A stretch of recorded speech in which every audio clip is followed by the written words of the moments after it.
Maayong buntag natong tanan. Kung nag-edad mo o 40 pataas, makinomdom mo ni atong panahon sa una, kung pahimuon kay ta og research paper sa atong maestra, ang atong buhaton moadto ta sa library, mangita ta sa daghan kayong encyclopedia from volume 1 to volume 24. Hindi ka human ana, maghuha tag index card, atong isuwat, atong i-organize sa bond paper. Pagkahuman, mangita ta og typewriter. Kung masayop sa typewriter, mangita ta og white ink nga atong badlisan kay nasayop. Mao to atong kinabuhi sa una. Apan karon, naman ko sa seminaryo, ako ni ingnong seminarista, mangita gani or maghimo gani research paper, kung maghimo og footnotes, dili gyud gikan sa Google, balik gyud sa primary source, moabli gyud og libro. Kaya mga batan-on karon, biskang ako, automatic wag cellphone, naa naman tanan, no? Bisang unsa imong gusto nga mahibaw-an.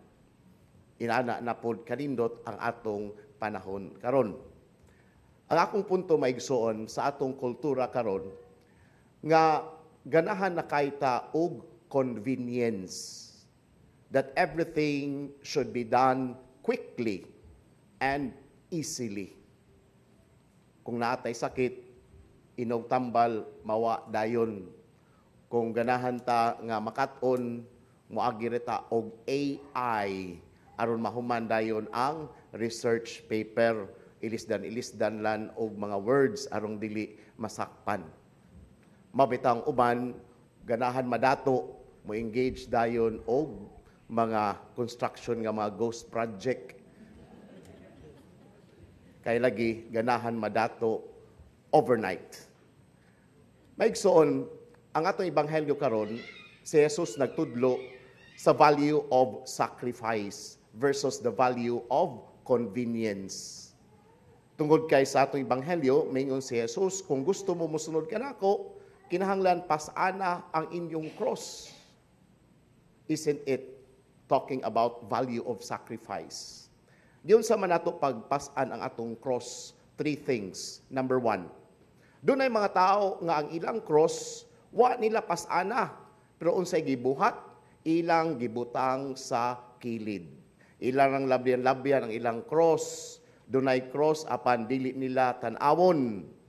Mao na mga panahon nga kita mo deny sa atong pag-antos. Mao na yung mga panahon nga atong unya-unyaon ang pagbuhat kung unsay maayo. Kay bawta nga mao ni sakto apan atong unya-unyaon. Para bitaw karon, Domingo man ron, daghan man kay tag plano, unsa may atong plano. Ang uban manglaba, manglimpyos balay, magbuhat og assignment, maghimog research paper, unsa may buhaton, inikahuman na lang og misa. Inikaw magmisa, lami man ikaon, mukaon sa humalag paniudto. Humag paniudto, nindot ikatog, matog sa ko. Nahuman lang adlaw way nabuhat. Unya-unyaon. Dunay atong cross apan wala nato pasana. Atong gipa daplin. Number 2, doon ay mga tao nga dunay cross apan wa nila gipadaplin. They let other people carry the cross for them. Ako ning cross apan lain ang akong gipabuhat. Ang typical example nako ani, kana bitawng mga lula nga naa din hiron, unsa may inyong gikalingawan, ug unsa may inyong gikabisihan, ang inyong apo. Di ba human naman tamog padako sa inyong anak? Human naman tamog pa-eskwela. Di mo mingo ang lulas, gilang pader, basta mahuman ni akong anak. Ikaw man, gilang pader, basta maminyo ni akong anak. Naminyo na lang, nangapo. Padayon gyapon. Obligasyon sa ginikanan, pero ang nagpasan sa cross ang mga lolo o lula. Mao po ng mga anak. Ang anak, ilang trabahoon, pero ang ginikanan mo'y bubuhat. Kada bitong sa balay, magpatabang mo o hugas sa balay, ang musugo, ang ginikanan. Ang ending, ang mubuhat, ginikanan gyapon. We let other people carry the cross for us. And number 3, ug mao kining mensahe sa Ebanghelyo karon, we have to carry our own crosses. There's no other way but to carry our own crosses. Kung ganahan ang estudyante nga makapasar, ganahan ang estudyante nga mudako grado, there's no other way but to carry his cross by studying all night long.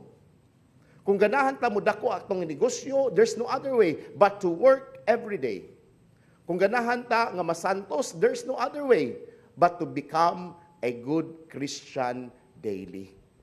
And the price of carrying our cross is the price of heavenly gifts.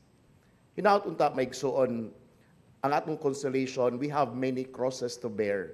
Magagmay man o dagko, dunay mga cross nga ganahan na ta mo give up, but always remember, we are not alone in carrying our crosses. God is with us.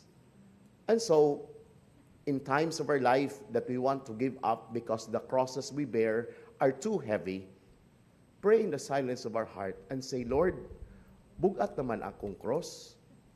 Hinaut unta, imo kong tabangan ni ini. And that leads me to the poem, Footprints in the Sand. Nga, dili na lang upat ang footprints, nahimo na lang duha, tungod kay si Kristo carried the cross for us.